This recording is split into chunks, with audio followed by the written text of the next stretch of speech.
Hola, buenas tardes. Bienvenidos. Gracias por estar con nosotros.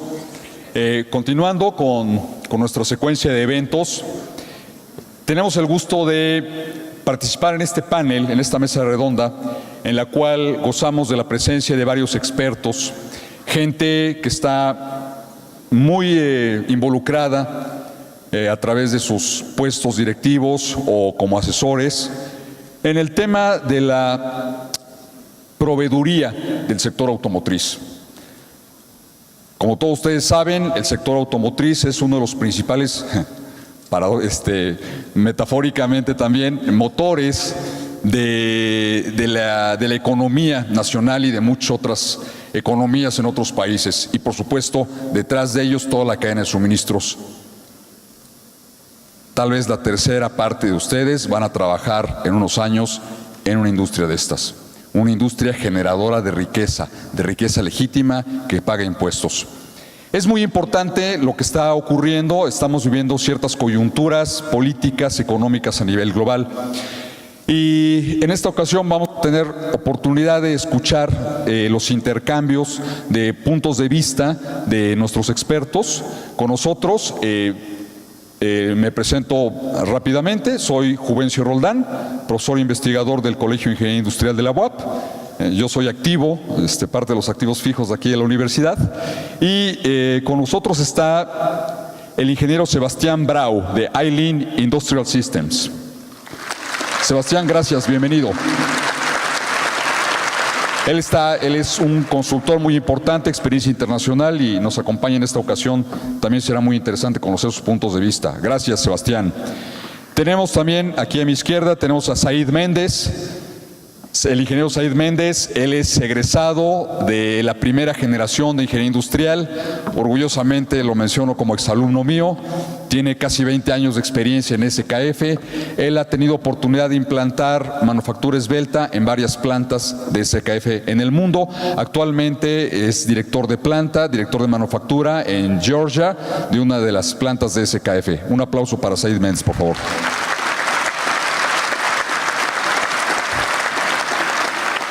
Luego tengo aquí anotado al maestro, ingeniero mecánico Javier Rodríguez.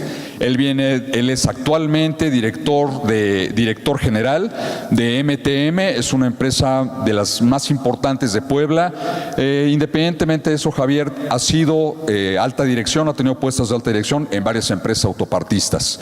Ingeniero mecánico de la Universidad de las Américas con maestría en negocios en el IPADE. Un aplauso, por favor, a Javier Rodríguez. Tenemos también al ingeniero Roberto Pereira de la empresa Kickert, una autopartista muy importante, también generadora de empleos y con mucha experiencia en el sector de las autopartes. Un aplauso.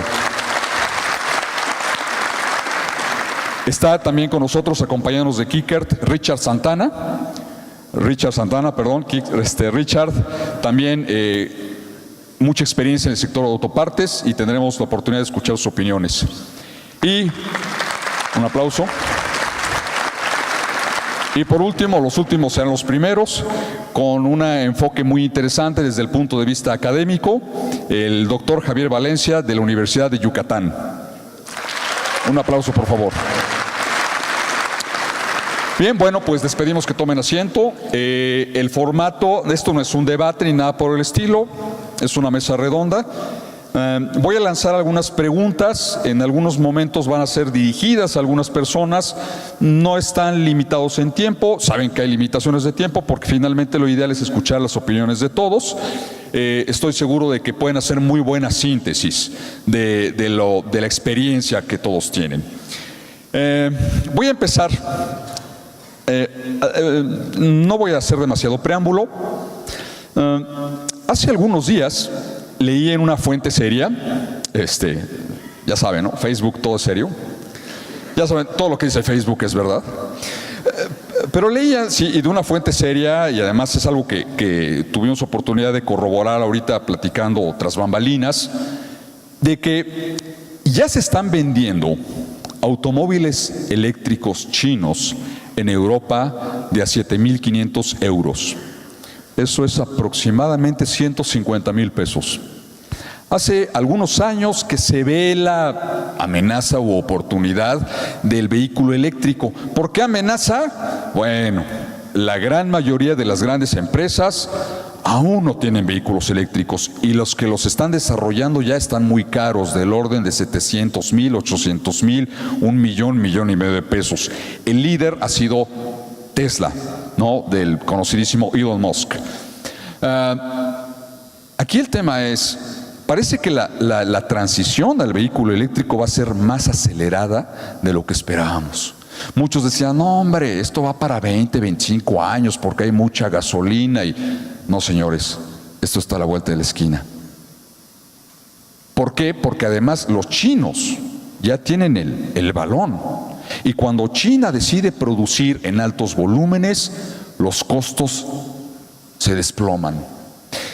Aquí la cuestión es, la mayoría de las personas que conocemos aquí tienen una gran experiencia, pero no propiamente vendiendo a los chinos, sino a las grandes automotrices, Ford, General Motors, Chrysler, los tres grandes de Estados Unidos, ¿no? Por supuesto también Nissan, Toyota, Honda, incluso algunos ya le están vendiendo a Tesla.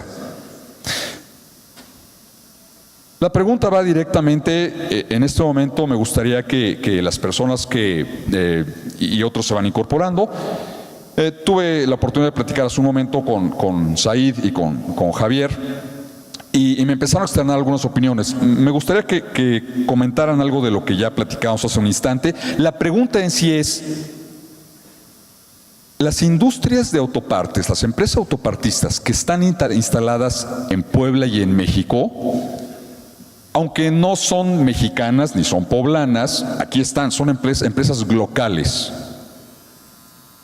¿Están preparadas para el reto que implica la evolución acelerada a ser proveedores de empresas de vehículos eléctricos? Se los dejo. ¿Quién quiere tomar primero la palabra? ¿Sí? Javier, por favor. Bueno, buenas tardes. Antes que nada, muchas gracias por estar aquí con nosotros debatiendo. Bueno, finalmente, déjenme les doy un poco de contexto. En el mundo la producción de autos es muy alta. En Estados Unidos históricamente se han hablado de 16 millones, 18 millones de vehículos producidos al año, depende qué año, pero está fluctuando en ese rango. México produce hoy en día o tiene capacidad para producir 4 millones de vehículos y hay toda una industria automotriz ligada a esta actividad que es muy importante. Entonces, ¿qué ha sucedido? Bueno, sabemos, hemos oído mucho del petróleo, que es un recurso muy no renovable, etcétera, etcétera.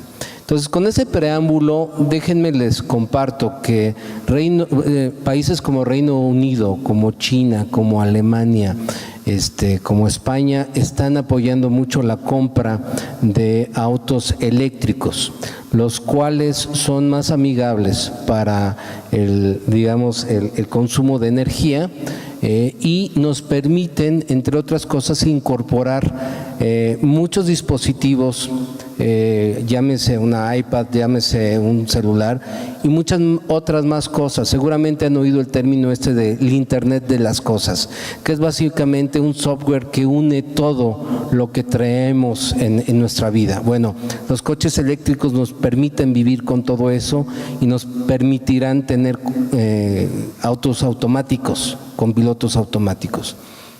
En esta batalla, si ustedes imagínense que abren un cofre de un coche y el monobloc, los cilindros, los cables, la batería, todo esto dejan de existir. Bueno, la batería no, todo lo demás deja de existir. Monoblocks, cigüeñales, pistones, deja de existir. Un coche eléctrico son básicamente baterías de litio-ion o derivados, donde se almacena la energía, tienen motores pequeños en cada llanta, y se acabó, no hay más que esto. Tiene volante, tiene asientos, tiene tablero, etcétera, etcétera, pero es para un confort, es un módulo que va adentro.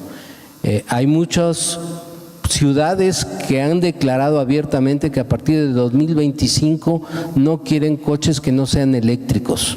Estoy hablando específicamente, recuerdo Oslo, recuerdo Barcelona, son los que tengo en mente. Entonces, Creo que estamos ya tarde, a menos que entendamos que la evolución va hacia los autos eléctricos. Tenemos que entender cuáles son las necesidades, tenemos que innovar. La forma de que las compañías mexicanas pudiéramos hacer muchas cosas es entendiendo necesidades, innovando y sobre todo en aquellas cosas de alta mano de obra, que es donde somos muy buenos como mexicanos. Si ahorita me dijeran, te doy dinero, ¿qué harías con eso para el futuro? Sería tratar de innovar en ese sentido, donde somos muy buenos en mano de obra. Y creo que no hemos hecho la tarea. Hay dos segmentos, déjenme nada más tratar de ponerle un poco más o especializar un poco más la discusión. Hay dos grandes segmentos hoy en día. Tesla, que brillantemente detectó un segmento de mercado que quería coches lujosos de alto rango, con todos los beneficios y todos los lujos de un Mercedes, de un Audi, de todo lo que ustedes quieran llamar, y entonces tiene un modelo de negocio muy sofisticado. Pero exactamente como dijo ahorita el doctor Juvencio, también los autos muy baratos, los autos chinos de muy bajo valor, que finalmente nos van a dar el mismo satisfactor. Y tenemos que entender las necesidades de uno, necesidades de otro, de estos dos segmentos, y no creo que hayamos hecho la tarea. Esa es mi opinión empezando este punto. Gracias, Javier. Said o nuestros compañeros de Kickert. ¿Sí? Bueno. Gracias. Quiero empezar diciendo esto. El responsable porque trabajo en SKF es el doctor Juvencio Roldán. Él fue el que me dio el primer contacto para ir a entrevistarme a SKF. Bien, gracias.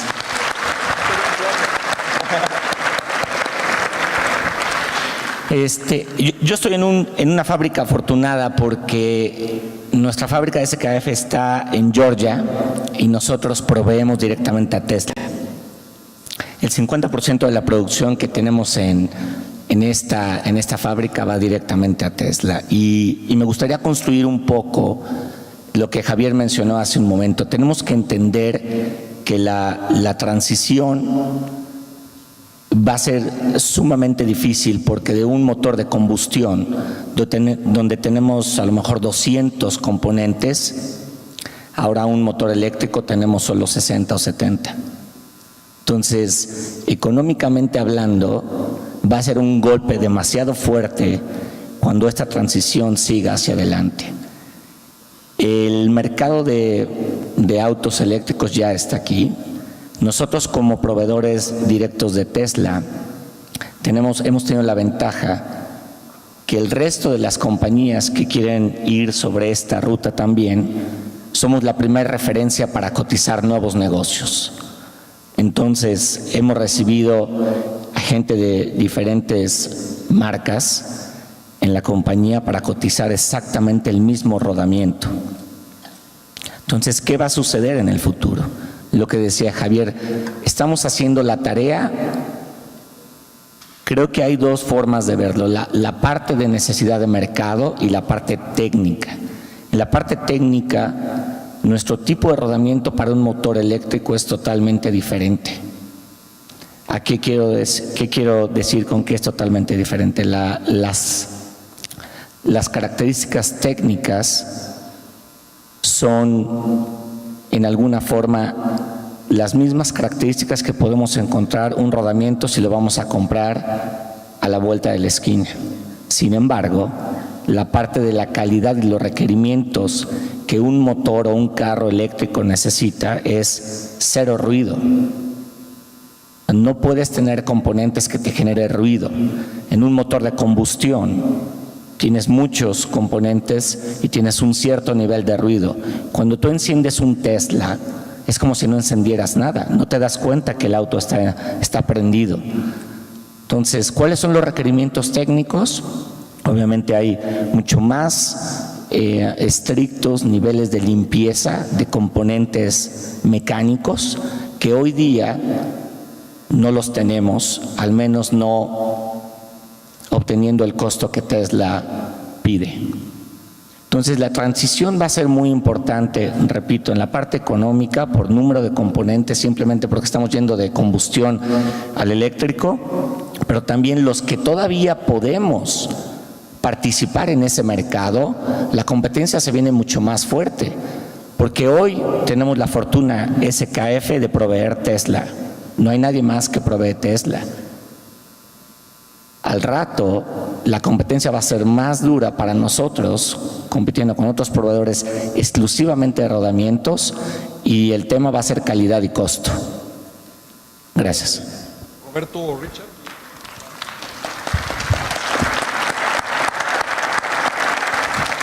Yo quisiera ampliar un poco el reto, un poco más. Quisiera no quedarme solamente en la electrificación, en los vehículos eléctricos. Los vehículos eléctricos ya llegaron.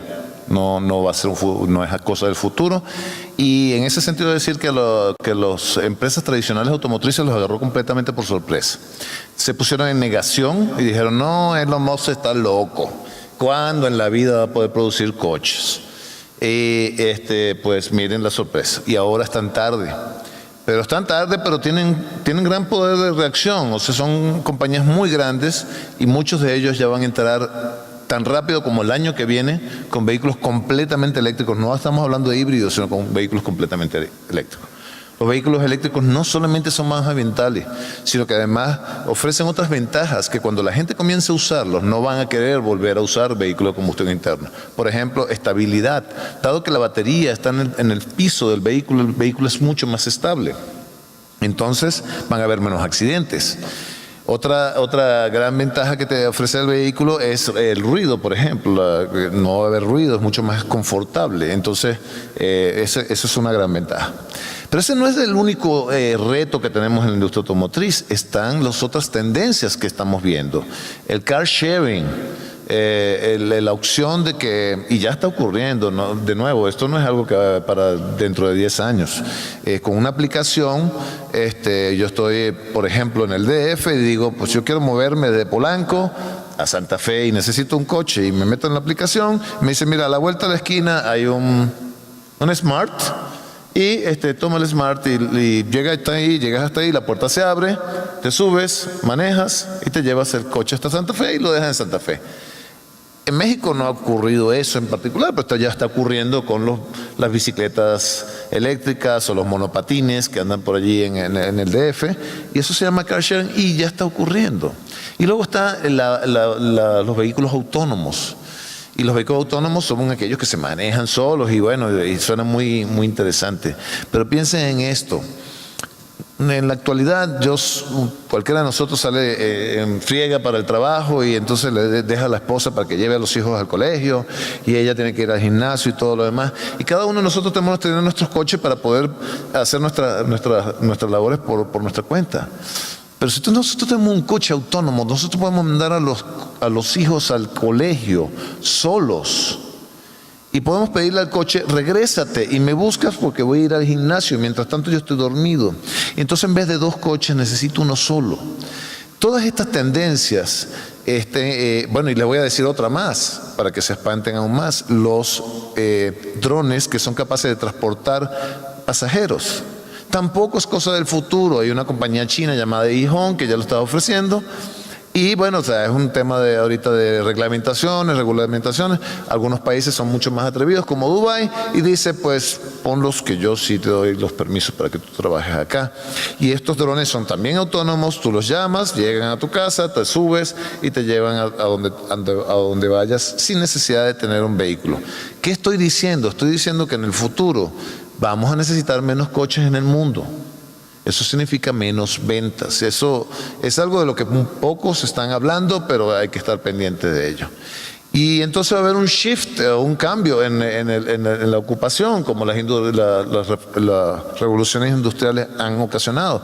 Vamos a pasar de ser campesinos a ser manufactureros, y ahora vamos a pasar de ser manufactureros a ser programadores de esos vehículos, y tendremos que trabajar en la tecnología que está detrás. Tu pregunta específica fue si estábamos preparados. Aquellas industrias que tienen que ver con powertrain van a desaparecer. Espero que estén preparadas, porque el powertrain, o sea, motores y transmisiones y diferenciales, adiós. Eso va a dejar de existir. Ojalá que hayan desarrollado un modelo de negocios que tenga la posibilidad de que puedan producir otra cosa. Ellos tienen que estar muy preocupados. El resto tenemos que evolucionar. Voy a hablar entonces específicamente de nuestra industria. Nosotros producimos cerraduras. Nuestras cerraduras tienen que ser más livianas, porque el vehículo es eléctrico y necesita que mientras menos peso, más se aprovecha la energía. Entonces tienen que ser livianas.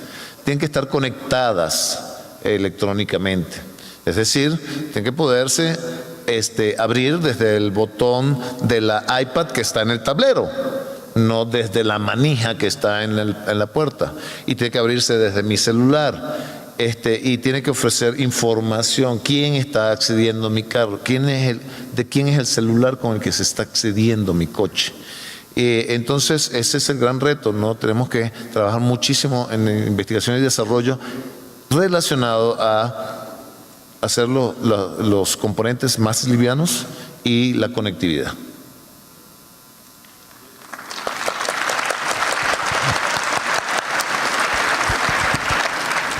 Antes de pasar a otra pregunta, me gustaría saber si Said o Javier quieren comentar algo acerca de la respuesta de Sebastián o de ellos mismos. Javier, ¿tienes algo que comentar? A lo mejor nada más complementar, yendo exactamente en la misma línea de lo que se mencionó. Ya hablamos y ya discutimos un poco los beneficios de un coche eléctrico. Eso es lo que va a vender y como se mencionó ahorita, los coches eléctricos ya están aquí, llegaron para quedarse, no van a cambiar. Pero ahora, ¿qué hacemos? Es una mezcla de muchas cosas. Hemos estado hablando de Industria 4.0, tengo entendido que fue parte inclusive de estas conferencias.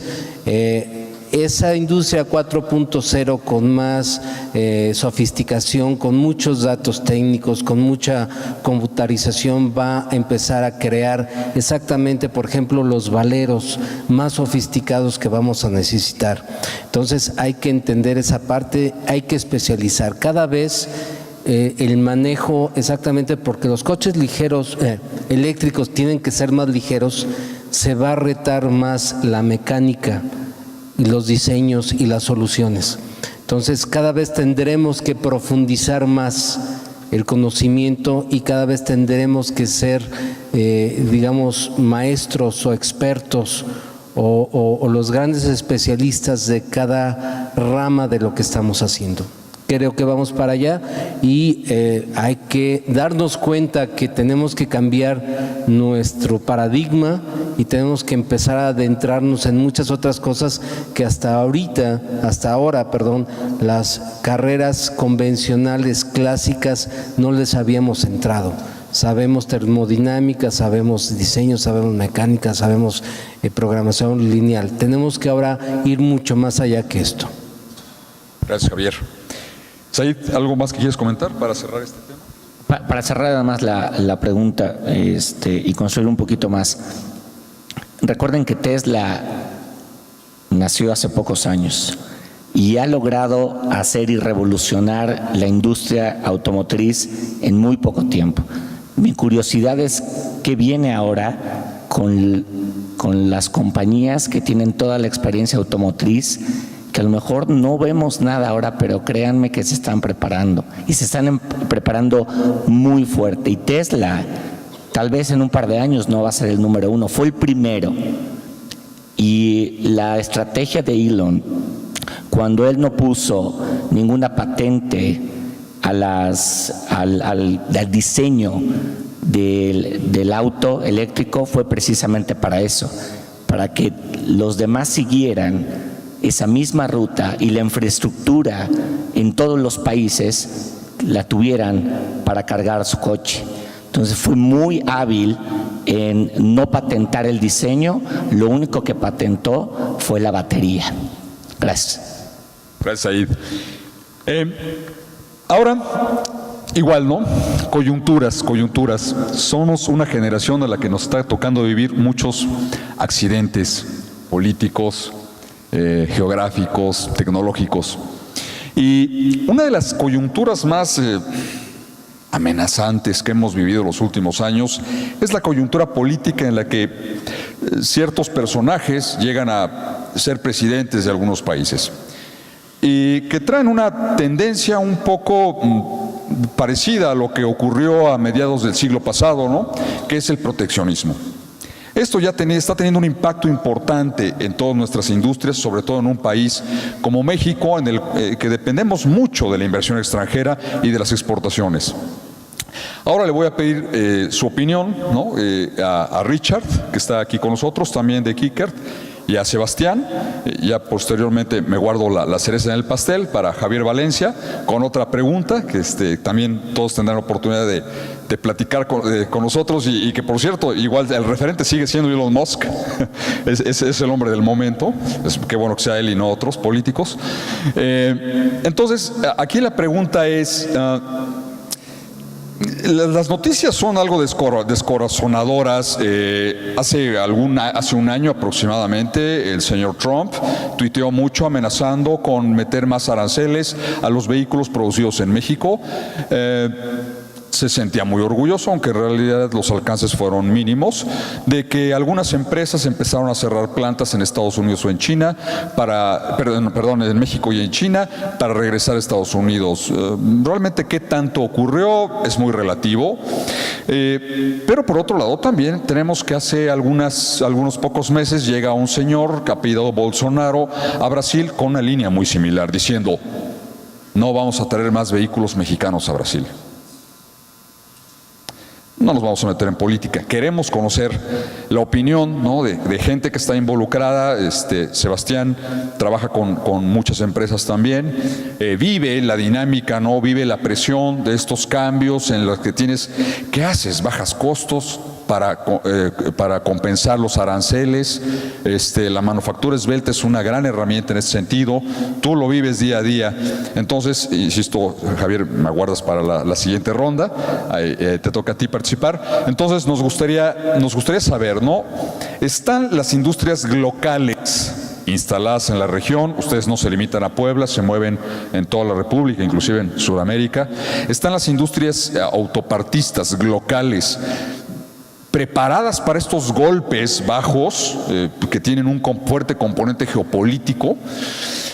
¿Qué van a hacer? ¿Cómo ven esta coyuntura? ¿Es amenaza o oportunidad? Perdón, se la paso a Richard y luego te lo paso. Muchas gracias. Debo decir que mi experiencia es casi enteramente operativa.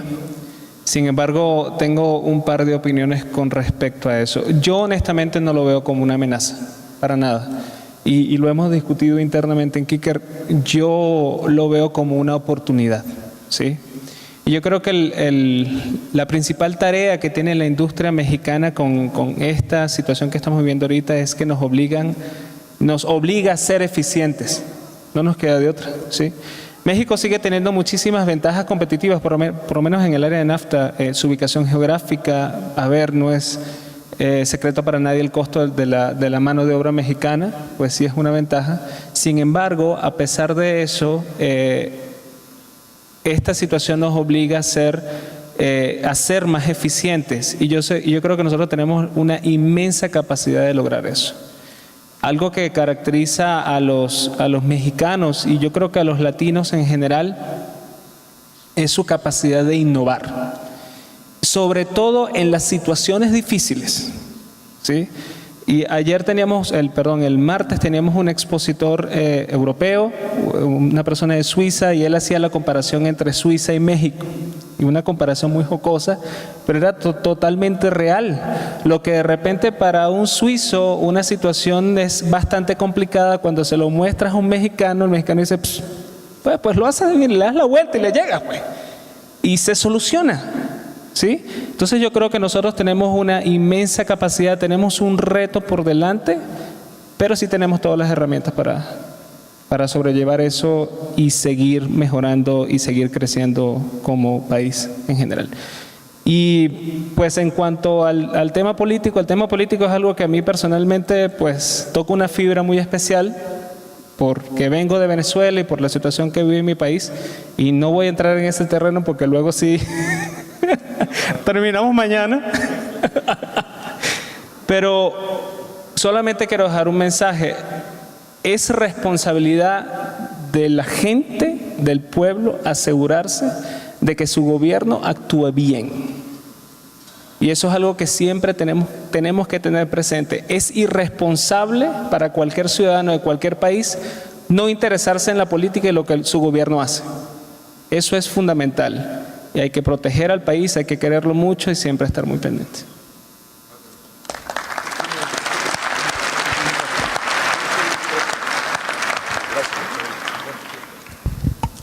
Sí. Bueno, pues qué bueno, Richard. Ya sabes lo que opino, ¿verdad? Estamos muy alineados. Okay. Vale. A ver, esto es la opinión de un tipo, ¿vale? Pero yo creo que estamos aquí hoy y esta gente se merece que arriesguemos, ¿verdad? Todos hemos tenido profes en SEIS que nos darían un cachete, ¿verdad? Pues nos están pidiendo que lucubremos sobre el futuro y somos ingenieros, ¿verdad? Eso no nos gusta, nos da cierto reparo. Pero oye, yo lo voy a hacer, ¿verdad? Habéis comentado algunas cosas un poco, en fin, al respecto de. Lo que te tengo que decir es que yo no creo que, o sea, si hay algo obsoleto en todo este mundo que es nuestro y que se lo estamos entregando ahí medio tambaleando, ¿verdad? Es eso precisamente, las fronteras y todo ese rollo bananero. Mira, yo soy ingeniero de software, ¿no? Y yo creo que la gente de software tenemos ese paso adicional en la evolución mental que te da el cable de red desde prácticamente el destete de la universidad que fue nuestra generación, ¿verdad? Es que eso es una estupidez de un tamaño descomunal. Yo tengo amigos, pues porque me ha tocado trabajar muy a gusto desde hace muchísimos años por todo el mundo aquí en América Latina. Antes charlábamos pues que casi en todos los países, ¿no? Yo no creo en razas arias. Me da la risa de eso, ¿me entiendes? Tengo amigos en Quito que son unos genios, ¿verdad? Y en Argentina, y en Venezuela, y en Ecuador, y en México, y en Estados Unidos, y en Europa, y de cine, ¿no? Entonces, no soy el tío correcto para hacer esa pregunta porque a mí me da la risa. Te lo digo con la mano en el corazón. ¿Por qué tanto te da la risa, hombre? Pues no sé, yo hablábamos de la cantidad de libros que leemos y tal, hombre, pues si eres un poco curioso, mira. Yo soy familia de agricultores. Sí, mi puesto estaba criando naranjos en Valencia, me imagino, socialmente, ¿no? Pero en realidad pues me tocó, pues a lo mejor en ese cutting edge, ese cambio, ¿verdad? Y pues tuvimos la oportunidad de estudiar y pues bueno, lo que tú decías también así antes, el talento eventualmente os va a abrir el camino. Si eso nos pasó a nosotros, imagínate vosotros. O sea, no os imaginéis que sois menos que un chavo que su papá pudo llevarlo a Stanford. Porque como estábamos hablando antes, se trata de leer. Hay aplicaciones que tú te compras una mensualidad, yo las tengo en mi móvil, ¿verdad? Y yo no escucho estupideces. Yo cuando tengo un rato me doy al play y me leo otro libro y otro libro y otro libro y eso es lo que podéis hacer. Y os prometo que si os ponéis eso en la cocotera, no va a haber universidad del mundo que pueda impedir que vosotros sepáis más de ese tema específico que nadie en el planeta. ¿Ok? ¿Os parece disruptivo? Sí que lo es, os lo prometo. Eso antes no sucedía. Tú comentabas, hombre, para estudiar nos tocaba hacer el Pino Puente, ¿verdad? Pues sí, efectivamente. Pero es que eso ya se acabó. Y eso se carga las fronteras, ¿sí o no? Pero brutalmente, ¿vale? Bueno, otra cosa es que nuestro, digamos, final del hilo esté intentando ver cómo mantiene el status quo, pero eso ya pasó muchas veces antes y yo personalmente, ya os digo, estamos arriesgando. Y no deja de ser la opinión de un tipo. Pero en ese punto no tengo duda, ¿vale? Punto 1. Punto 2, el coche eléctrico y demás. Sigue siendo la opinión de un tipo, ya yo me puedo estar equivocando. Yo creo que eso es una chorrada, ¿verdad? Estoy de acuerdo contigo, Roberto, totalmente, comparado con lo que viene detrás del eléctrico. Es decir, ok, que los powertrain, en fin, tienen que buscar una solución, es evidente, ¿vale? Pero es que yo creo que lo realmente disruptivo, lo más potente que hay en realidad es que ahí dentro estamos metiendo en el mismo paquete el pilotado automático, ¿verdad? Y eso sí que es ya, o sea, el banderazo de salida de una avalancha de inteligencias artificiales y robóticas que llegarán masivamente a nuestro mundo y que tendrán un impacto masivo.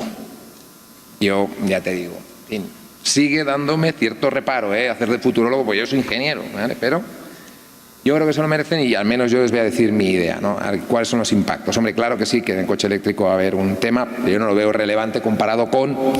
Mira, hablabas, Javier, en Madrid esta Navidad ya cerraron el centro a coches de combustión. O sea, ¿cómo va a suceder eso? ¿No? Porque muchas veces, oye, va a haber este cambio, ¿vale? Pero explicadnos cómo va a suceder, ¿verdad? Porque nos ayuda a dibujarlo. Bueno, pues mira, básicamente son como bombillitas que se van apagando, ¿verdad? Sectores enteros que se disrumpen y que cambian. No es que viene la avalancha y todo, no, hombre, se va apagando la luz hasta que no queda, ¿no?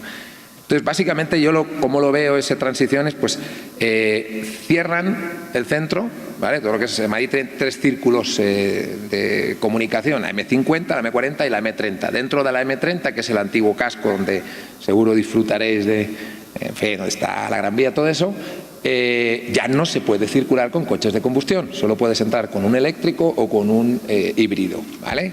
Eso está sucediendo en Londres, en París. Esto es una transición que, bueno, pues a nosotros nos tocó esta Navidad, esto en Europa ya, olvídate. Inmediatamente, ¿qué sucede? Pues lo que tú decías, Roberto, car sharing, ¿vale? O sea, yo tengo un coche que claro que me hace falta para ir a ver a mi familia. Yo soy de pueblo, soy de la costa mediterránea, el pueblecito que divide Cataluña con Valencia, ¿vale? Vinaròs se llama, pueblo bello, por Dios, no os lo perdáis. Y pues claro que necesito un coche de combustión porque ahora mismo pues me parece más útil para ir a ver a mi familia, ¿verdad? Pero en Madrid yo no uso el coche, no lo saco para nada. Pero ¿cómo voy a agarrar el coche para que me pongan una multa por si me paso una calle y me meto en el centro? Entonces inmediatamente tu cabeza cambia y lo que haces es o bien te compras un eléctrico, que ahora mismo no me hace mucho sentido, ¿verdad? O bien utilizas el car sharing y absolutamente te agarras la app, agarras un coche, en 100 metros te subes a un auto, te vas al centro, está vacío porque al prohibir la entrada a la combustión, pues se puede aparcar por cualquier lado, aparcas donde te da la gana, te paseas con tu familia por el centro y ya. Y para volver a casa pues haces otra vez lo mismo y se acabó. Vale, entonces básicamente esa transición, seguramente esa tendencia hacia lo verde te pega un banderazo, pero el problema es, como bien has dicho, que también me gustó mucho, las transiciones no se preparan, y esta desde luego os prometo nadie la preparó, porque te pones a mirar y dices, esto es la tormenta perfecta.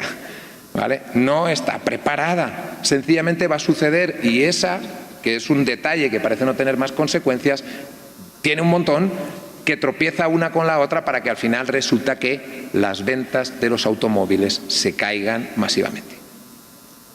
Es la opinión de un tipo, pero yo creo que por esa tendencia va a haber una reducción muy grave y que el powertrain es una risa comparado con lo otro, y eventualmente aquí todos estamos en el sector del automóvil, trabajamos mucho en ello y lo amamos si quieres, y yo creo que sí es importante que nos lo expliquemos. Yo creo que por ahí hay un punto muy importante, aparte por no decirte lógicamente que yo si tuviera un coche autónomo y eléctrico ahora mismo, pues yo me imagino que no es posible. O sea, hay países que todavía no han autorizado eso, digamos, el nivel 5, todo eso, para que pueda ir solo el coche, ¿verdad?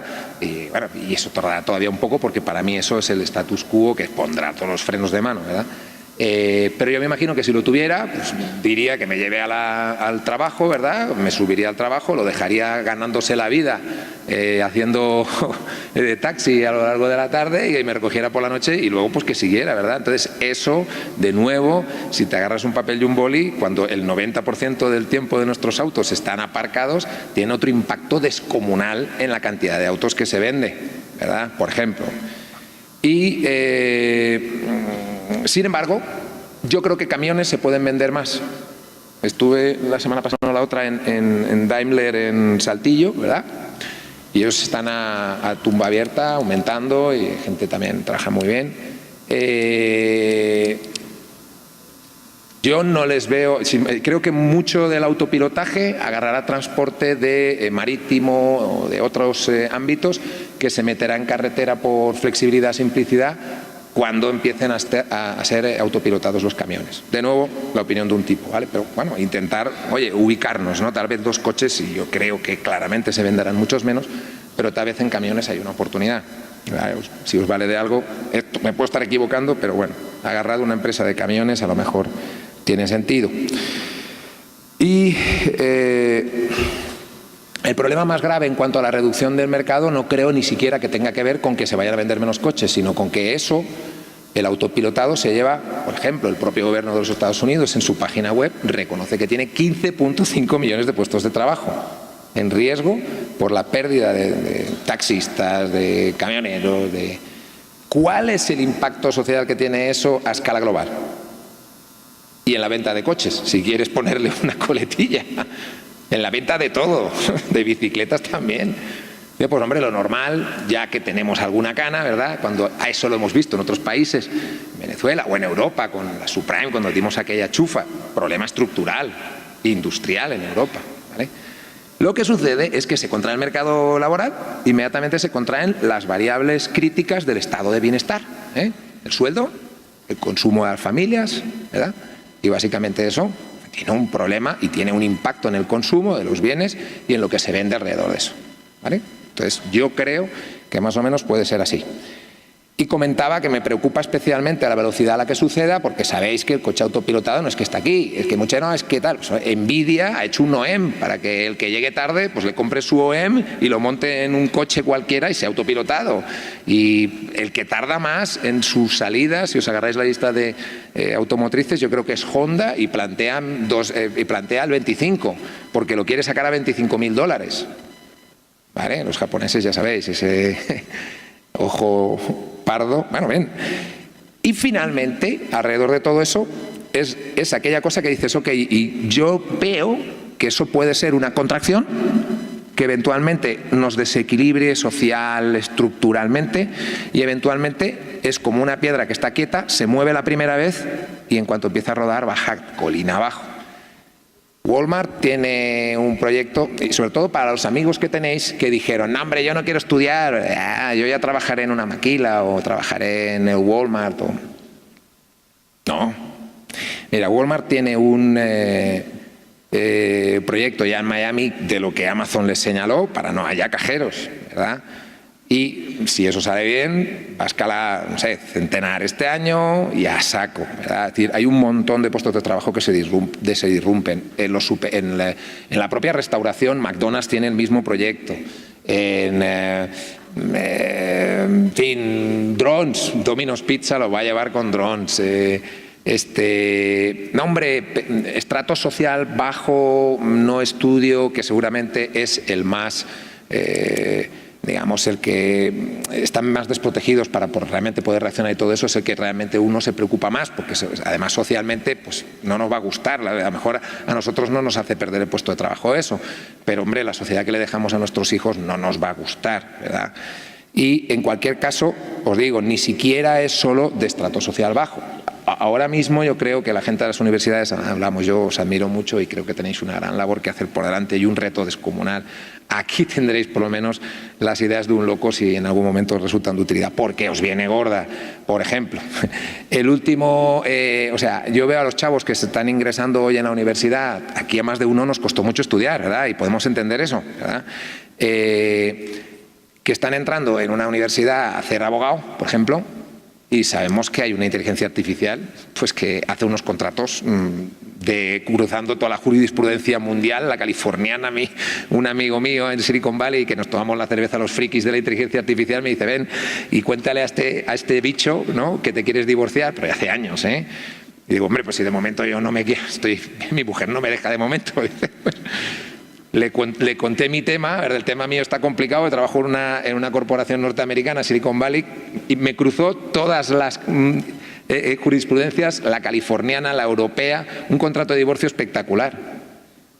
Hombre, pues yo creo que esos chavos a lo mejor hay que revisar si que se empollen los códigos penales les hace tanto sentido, o a eso hay que revisarlo. Y por ejemplo, y termino, el mejor oncólogo del mundo es Watson de IBM. Trabajos de collar blanco y de collar azul, masivo. No sigo porque ya os he dicho que yo no soy de mucho llorar, o sea, más bien vamos a ver qué hacemos, ¿verdad? Pero sí veo una contracción grave en el sector automotriz. Yo creo que mucha gente lo sabe y se están trabajando muy duro. Aquí no hay imbéciles, ¿verdad? Pero el problema, como tú decías, Roberto, es que no se programó. Empezamos a ver los primeros cracks que se sueltan y uno tiene la intuición de que no, hombre, hay mucha cosa que no se previó y pues vamos a fácilmente encontrarnos en una situación donde habrá que navegar y, oye, pues a ver cómo, ¿no? Gracias, Sebastián. Un aplauso, por favor.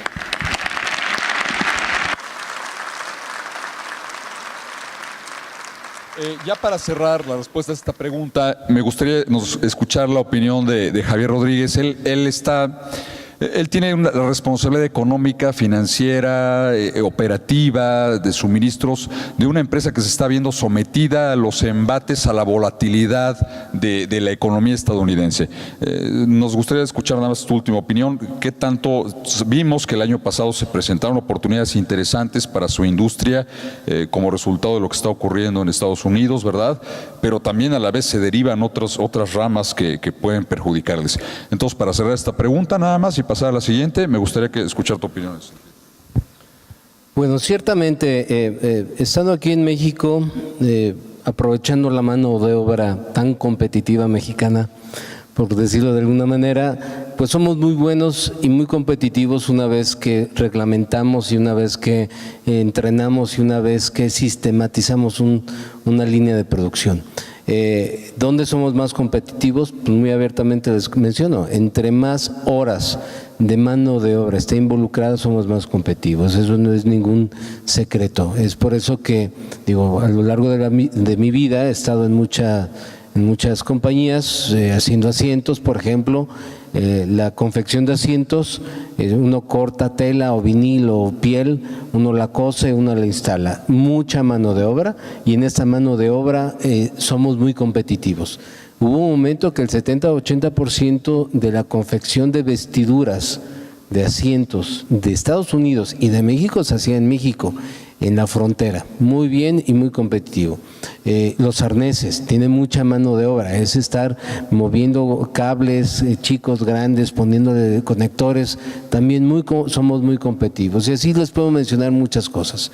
En especial nosotros ahorita estamos produciendo todos los camiones revolvedoras, todos los que ustedes están viendo ahí, Cemex, de aquí de Catza, lo que ustedes vean entregando concreto, y estamos exportando muchísimo, tiene otra vez mucha mano de obra. Eso es bueno, pero es muy bueno en este momento, y lo que les quiero transmitir ahorita es, no hay que echarnos a la hamaca. Esto nos está permitiendo salir bien, cubrir los costos y tener una investigación y desarrollo, un R&D totalmente ligado a lo que viene al futuro. Los embates económicos, los aranceles, todo eso, cada quien está tratando de proteger su mercado, y básicamente lo que hemos oído de Trump y del muro y de tratar de negociar tratado de libre comercio, etcétera, etcétera, es porque hubo un momento que la brecha entre nuestro costo de producción y el de Canadá o el de Estados Unidos se hizo tan descomunalmente grande que era muy difícil competir contra lo que nosotros teníamos. Y eso está bien, pero no nos engañemos, son 5 o 10 años, no más que eso, si acaso. No más que eso. Entonces tenemos que evolucionar y tenemos que ver qué viene a futuro y engancharnos en ese momento, en esa nueva necesidad del mercado. Lo que tenemos ahorita no va a regresar, ya lo hemos discutido mucho ahorita, ya lo hemos visto, entonces ahora hay que prepararnos para el futuro. Es lo que...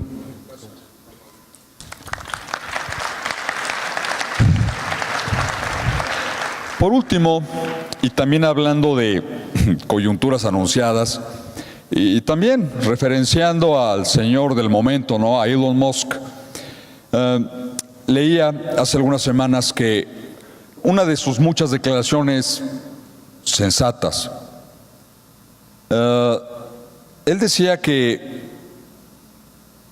esto tiene que ver con todos ustedes, y por eso te guardé al final, Javier, porque igual estás involucrado en el tema de la academia, de la universidad, ¿no? El señor Elon Musk dice categóricamente: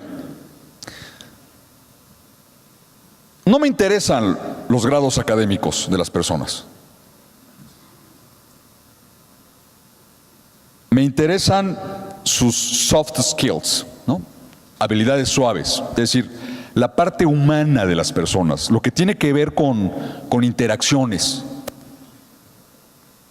La pregunta es, para todos los que nos acompañan, hay que ser un poquito más breves porque me gustaría que Javier finalmente dé una respuesta a lo que todos ustedes opinen. ¿Es realmente excluyente este tema? A ver, las industrias autopartistas con estos retos de innovación tecnológica que traen, van a prescindir del todo de los conocimientos de termodinámica o de resistencia de materiales o de electrónica o nuestros conocimientos sobre simulación o nuestros... Sí, de antemano sabemos que hay una jerga mínima que para ser ingenieros industriales tenemos que dominar. Un lenguaje sobre ISO 9000, dominar lo que es un takt time, un tiempo de ciclo, un Statistical Process Control, una PQP. Hay una jerga que invariablemente no la van a soltar. Eso es lo mínimo para estar ahí. Y además en inglés, ¿verdad? Eso ya lo damos por descontado.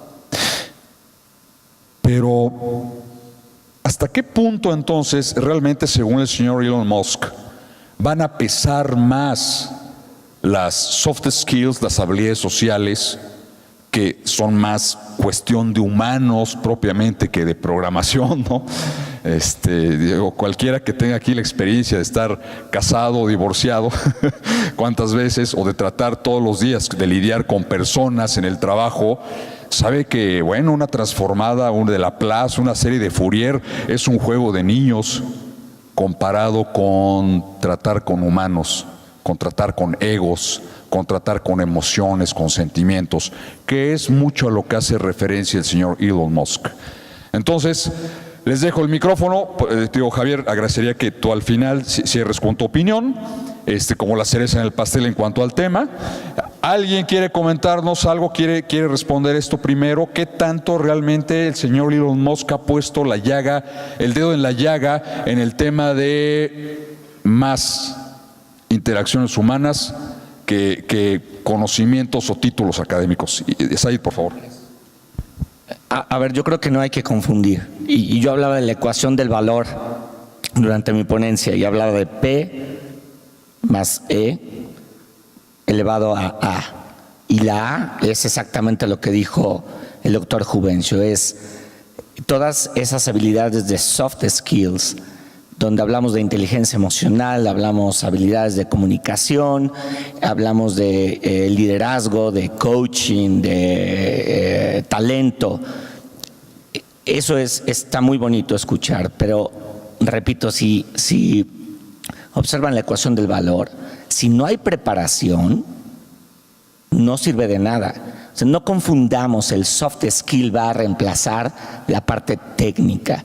Y yo comentaba con el doctor Juvencio hace unos momentos, trabajando tan cerca con Tesla, y me llama la atención el comentario de Elon, pero Elon es así, es controversial, su personalidad es así, lanza y a ver qué cae exactamente. Y obviamente la bolsa va así cada vez que tuitea.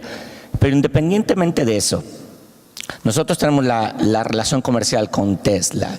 Y Tesla tiene algunos individuos con una preparación increíble, y yo lo decía hace un momento, tiene una sola persona con un doctorado en rodamientos, que ni siquiera yo en la fábrica de Georgia tengo ese conocimiento. Lo tenemos obviamente en los centros de diseño y de preparación en Holanda, en Gotemburgo, en Detroit, pero a ese nivel, para que vean para dónde va la parte técnica y la preparación, que no es un sustituto. Hoy es muy importante y cada vez va a ser mayor, porque la especialización te va a requerir ser más o ir más en detalle e invertir más horas en ese específico tema. Esa es la parte 1. Si Elon mencionó lo que mencionó, no confundamos tampoco que el grado te da el conocimiento técnico. O sea, el grado, puedo sacar el grado en donde sea. Y lo que decía Sebastián, hay que meterle más. O sea, no hay que quedarnos con lo que salimos, porque no es suficiente, hoy no es suficiente. El meterle más inversión, más horas de inversión a la preparación técnica es lo que vale. Al final, si tengo un doctorado, pero es suficiente tener a otra persona con un título de maestría a nivel licenciatura que conoce más del tema, es suficiente. Gracias.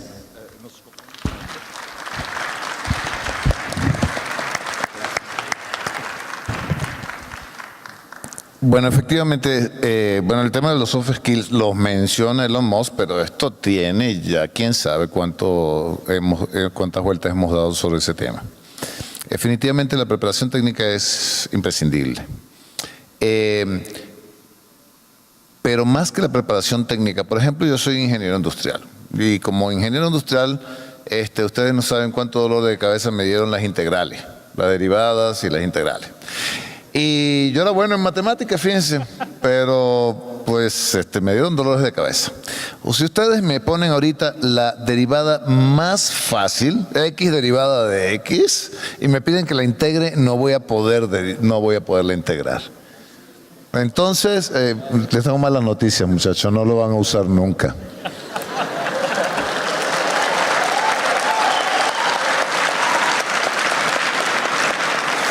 Incluso yo estudié estadística antes de que se surgiera la nueva tendencia del Six Sigma. Yo estudié estadística en una ola anterior a la de Six Sigma, muy parecida a la de Six Sigma, pero una ola anterior. Y en esa época no existía ni siquiera Excel, sino Lotus 1, 2, 3, y tenía que hacer los cálculos manuales para hacer un diseño de experimento. Y hacía los cálculos y lo hacía perfectamente. Si ustedes me piden que hoy haga unos cálculos para hacer un diseño de experimento, imposible, jamás en la vida. Sin embargo, la preparación como ingeniero me dio un mindset, me dio una forma de pensar, me dio una forma de analizar los problemas.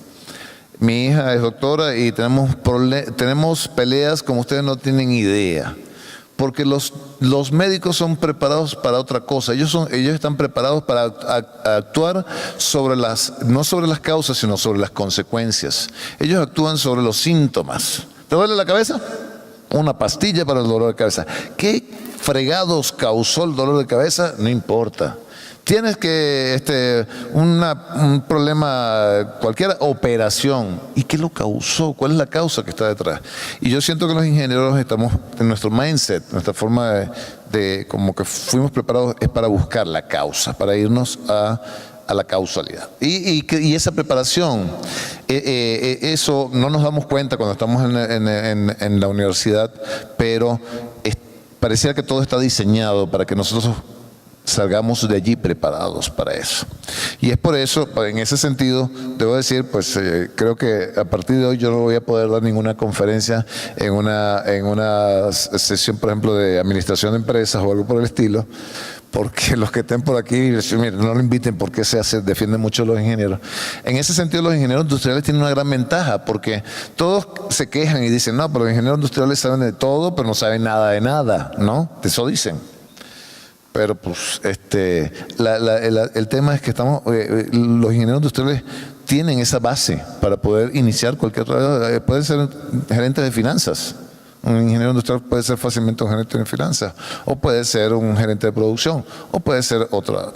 El tema es que la base es necesaria.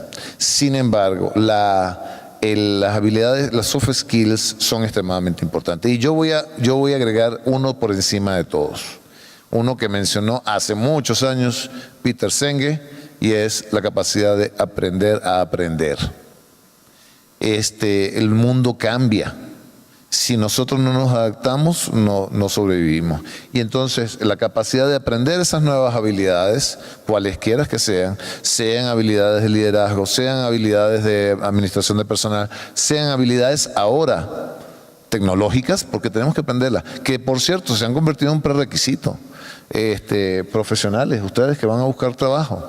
Cuando ustedes llegan a la empresa, no le preguntan si ustedes son ingenieros, ya eso lo dan por descontado. Le preguntan si saben inglés, le preguntan si saben utilizar, programar en algún tipo de, por ejemplo, en el caso de los ingenieros de diseño, pues si saben utilizar CATIA o AutoCAD. Y eso se convierte en un prerequisito, no es la empresa en raras ocasiones te va a preparar en ese tipo de cosas, te va a preparar más bien en los soft skills que son tan necesarios, pero eso ya es un valor esperado. En pocas palabras, tienes que tener tener la capacidad de aprender a aprender.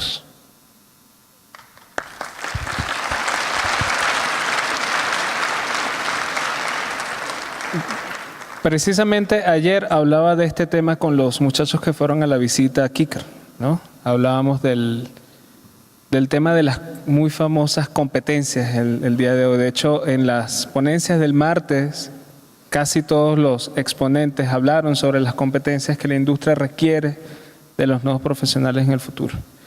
Yo particularmente creo que, digamos, las competencias técnicas no podemos prescindir de ellas, siempre van a estar allí, ¿sí? Las hard skills. Solamente que la relación entre las hard skills o las competencias técnicas y las soft skills cambia en la medida en que el profesional se desarrolla. Tal vez en el principio de la carrera pues pesa más el conocimiento técnico que pueda tener, y luego en la medida en que va desarrollando su carrera va aprendiendo incluso de ambas, no solamente de la hard sino también de la soft, porque es con la experiencia, o por lo menos lo que yo opino es que en el caso de la soft eso tú lo aprendes con la experiencia humana. El saber manejar un equipo, eso lo aprendes cuando empiezas a manejar un equipo, ¿sí? El saber comunicarte con la gente, eso digamos que aprendes muchísimo cuando estás en una oficina y empiezas a interactuar con los demás. Las interacciones en una oficina son completamente distintas a las que puedas tener en la universidad, por ejemplo. Y en la plática de ayer con los muchachos hablábamos sobre la importancia de que ellos se preparen para eso, ¿sí?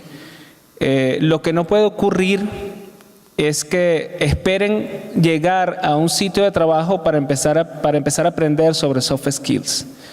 De nuevo, esta época actual donde tenemos muchísima información disponible le permite a estos muchachos ya ir aprendiendo algo, ¿sí? Hay muchísima información disponible en internet, libros, videos, etcétera, etcétera. Si me preguntan a mí cuál deberían ser esas soft skills en las que un estudiante de ingeniería industrial debería empezar a preocuparse en aprender, tener que ser liderazgo y todo lo que eso implica, inteligencia emocional, programación neurolingüística. Esas tres cosas son importantísimas. Hay muchísima información gratis. No esperen a llegar a un puesto de trabajo para empezar a aprender eso, empiecen desde ahorita. Por último, nos gustaría escuchar más opiniones, pero también por limitaciones de tiempo y por respeto a la agenda, me gustaría ya cerrar con broche de oro con la opinión de Javier Valencia, que él está del otro lado, ¿no? Ellos son los que piden y ellos son los que dan, y eso implica grandes retos. Hay límites en horas, hay límites en recursos, hay limitaciones en recursos, en espacios, en capacidades de docentes, ¿no?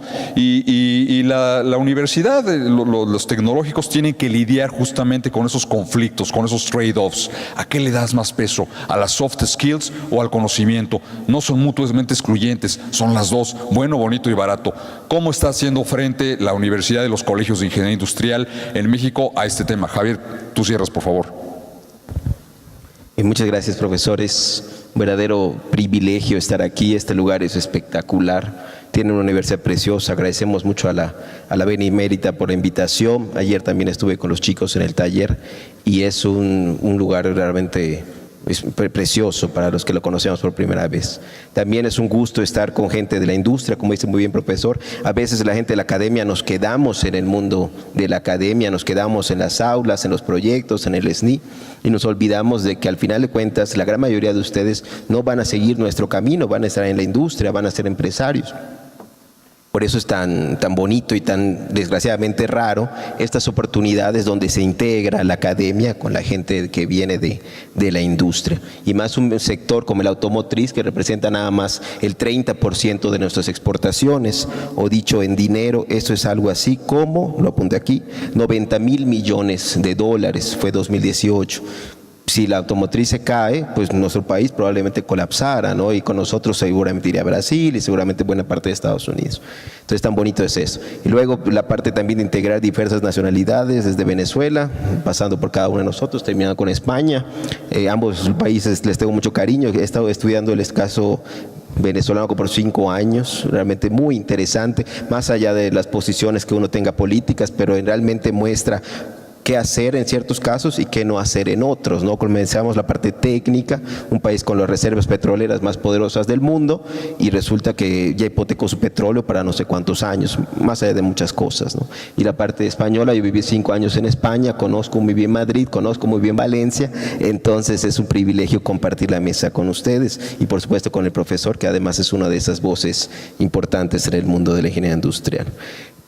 Dado que tengo el gusto de concluir, me gustaría hacer una breve integración, porque más o menos, si bien las preguntas no han sido la misma, son 3 o 4 que ha planteado el doctor, también tienen un tema interesante de fondo. Por ejemplo, decíamos al principio de los retos, ¿no? Decíamos, por ejemplo, del vehículo eléctrico, que luego creció a temas de conducción autónoma, decías muy bien. También es cierto que nuestro mercado, la gran mayoría, no va a Europa. Mencionaron Oslo, mencionaron Madrid, faltó Sevilla, faltó París, por supuesto. Pero nuestro mercado realmente es Estados Unidos, ¿no? En Estados Unidos al día de hoy tan solo el 2% más o menos de los vehículos que se consumen o que se compran, mejor dicho, son eléctricos. El mercado estadounidense es muy diferente todavía en ciertas cosas al mercado europeo. El mercado europeo es mucho más restrictivo por esa parte. Dile a un estadounidense que quite un Mustang 8 cilindros poderoso que consume un montón, donde además la gasolina ya es más barata ahí que acá. No es tan rápido, ¿no? Les digo, al día de hoy es el 2%, pero sí es cierto que para 2025 sucede algo muy importante, los costos se equilibran. Los costos se equilibran, el costo de producción ya va a ser el mismo, el costo del motor de transmisión tradicional con el vehículo eléctrico. Eso cambia mucho los paradigmas. También es cierto que el caso nuestro, como toda nuestra exportación, casi toda va a Estados Unidos, pues todavía tenemos un tempo un poquito más laxo. No quiere decir que no haya que ir afinando nuestras capacidades y fortaleciendo nuestras competencias, palabra además muy bien utilizada, para ir alineando sobre la tendencia, pero no va a ser tan rápido. 2025 seguramente es el mercado europeo el que va a ser el primero en ir pujante. El mercado de Estados Unidos, que además es por mucho el más importante del mundo, todavía le queda un resto. Siguiendo con el tema de integrar las respuestas, decíamos también que Estados Unidos, y con la siguiente pregunta que planteó el profesor, esto de las tendencias, que además es una curva senoidal, somos ingenieros, entonces todos entendemos qué significa una curva senoidal. Esta tendencia de que la derecha, la izquierda, ahora es el conservadurismo y a veces entendido como nacionalismo, y ahora vamos por el sistema contrario. Hablando de Cataluña, además seguramente el tema tiene mucho sentido. Es curioso que nosotros vendemos a Estados Unidos, pero también es curioso que Estados Unidos incrementó su deuda, voy a decirlo lo mejor que pueda, en 20 billones 160 mil millones de dólares. Esa es la deuda que tiene Estados Unidos al día de hoy. Más o menos se plantea que para 2040 el déficit de Estados Unidos sea el 147% de su PIB. O sea, en 20 años Estados Unidos va a hipotecar su economía y media. Entonces hay mucha gente que está previendo, y de hecho el dólar ya empezó a bajar, la desaceleración de Estados Unidos ya empezó a suceder, aunque son cosas un poco separadas, que también Estados Unidos empieza a ser un motor tal vez ya no tan confiable. Entonces eso también impacta a nuestra industria. Por supuesto, la industria automotriz, cuando gran parte de los coches, como sucede con Brasil y con su presidente Bolsonaro, casi todo se va a Estados Unidos. En Brasil 1 de cada 4 coches se queda. Nuestra estadística no está muy lejos. Entonces, si Estados Unidos se cae, que ya más de uno lo está considerando, cosa que tampoco va a ser de la noche a mañana, no lo van a permitir, pero está ahí. Eso es un tema, ¿no?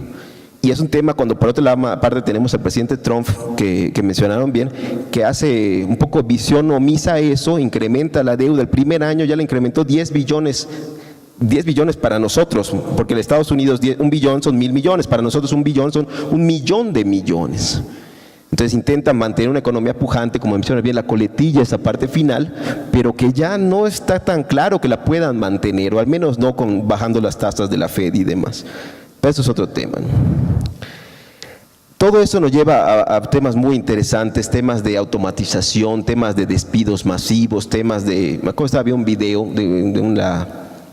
hablando de Suiza, de hecho, un documento muy interesante de Suiza, decir, ¿saben cuántos caballos quedaron desempleados cuando se inventó el coche? Caballos. Sí, claro, los caballos los tenían un empleo, tenían que jalar nuestras carretas, tenían que llevarnos al lugar. Pues la respuesta es que se despidieron a todos los caballos, se dieron cuenta que ya no tienen trabajo, se quedaron muy tristes todos los caballos. Fue un momento muy duro para la industria para si ustedes tenían caballos. Pues puede pasar algo parecido aquí. Hablamos de Ubers, hablamos de choferes, hablamos de tema de transporte de carreteras, sí, pero sobre todo de construcción, oye, ¿y esa gente? ¿Y el de McDonald's? Entonces es un momento muy importante para todos los que estamos de este lado de la mesa y del otro lado de la mesa, para tomar las medidas pertinentes y decir, oye, esto está complicado. El status quo que teníamos al día de hoy de tener un trabajo más o menos, algunas prestaciones, unos mejores que otros, otros con más suerte que otros, eso ya no existe. Y para 2050 va a existir mucho menos. España debe ahorita mismo 150.000 millones de euros en sus prestaciones para la gente mayor. En 2050 habla de 300.000 millones de euros. Estados Unidos tiene un déficit de 1.4 trillones de dólares en sus prestaciones para la gente mayor. Entonces, esa idea de que iba a trabajar en la industria automotriz o farmacéutica o alimenticia está cambiando mucho. Y con eso quería concluir con el tema de las soft skills que mencionaba. Ayer le pregunté, di un taller de inversiones a los chicos del Congreso. Desgraciadamente no éramos tantos como quisiéramos, éramos 20. Y la primera pregunta que les hice fue, ¿cuál es la capital de Mongolia? Adelante. La misma respuesta recibí ayer. ¿Sí?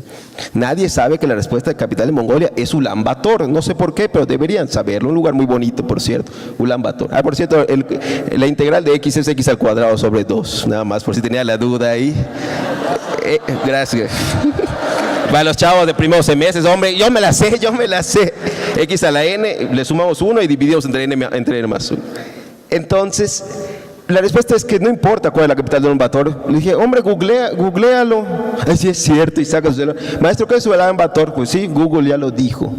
Entonces es interesante que cuando el conocimiento está a un Google de distancia, les pregunté, oye, hablando de integrales, oye, ¿cuál es la integral de no sé qué? No me la sabía, la verdad, porque la había estudiado antes.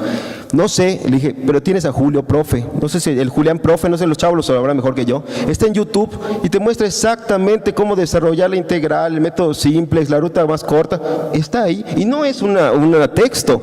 El señor se dio la tarea de resolver todo. Tiene unos cuantos millones de visitas de todos los chavos que no les logramos enseñar bien, que son muchos aparentemente. Entonces te das cuenta que cada vez es más importante. Alguna vez leí que el éxito es 80% emocional, 20% técnico.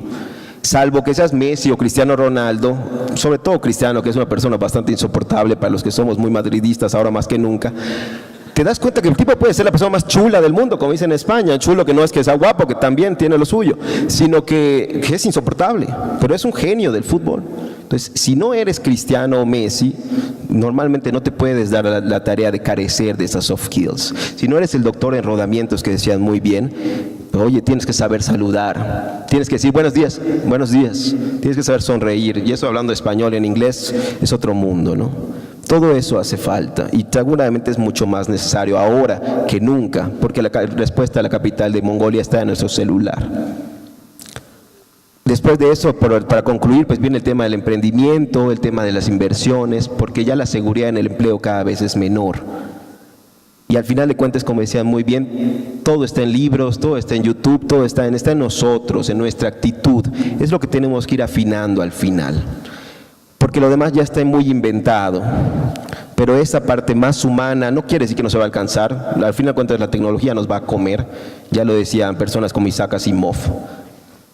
Pero bueno, tal vez lo último que perdamos sea esa capacidad para entablar una conversación, para sonreír, para hacer chistes que otros humanos entiendan. Pueden reírse si quieren, si no, pues no hace falta, la verdad. Gracias por su reír. Y esa es la conclusión, creo, ¿no? Creo que la conclusión es que las soft skills son necesarias, sí, completamente, que también la especialización cada vez va a ser más necesaria a un nivel muy, muy puntual. Y está en nuestras manos, está en sus manos, está en las manos de los que decidieron venir hoy aquí, no, y se emborracharon ayer, pero aún así vinieron aquí ahí medio tambaleantes. Toda esa actitud.